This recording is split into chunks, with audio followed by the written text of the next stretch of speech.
வணக்கம் நண்பர்களே. இன்றைய பஞ்சாங்கம் பராபவ ஆண்டு ஆனி மாதம் 12ஆம் நாள் வெள்ளிக்கிழமை 26/6/2026.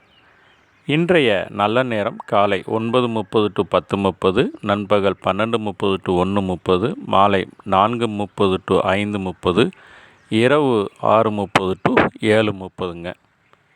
இன்றைய நட்சத்திரம் விசாகம் நட்சத்திரம். இன்று இரவு 9:41 வரைக்கும் இருக்குங்க. பின்னர் அனுசம் நட்சத்திரம்.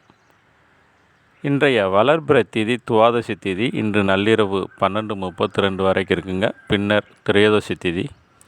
இன்றைய சந்திராஷ்டமம் ரேவதி அஸ்வதி நட்சத்திரக்காரங்களுக்கு. இன்றைய சூலம் மேற்கு, பரிகாரம் வெள்ளம்.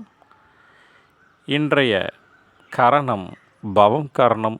இன்று பகல் 11:45 வரைக்கும் இருக்குங்க. பின்னர் பாலம் கரணம். இன்றைய நாம யோகம் சித்தம் நாம யோகம். இன்று 11:38 வரைக்கும் இருக்குங்க. பின்னர் சாத்தியம் நாம யோகம். இன்றைய சூரிய உதயம் காலை 5:55ங்க. ராகுகாலம் 10:30 to 12, யமகண்டம் 3 to 4:30, குளிகை நேரம் காலை 7:30 to 9ங்க. நன்றி.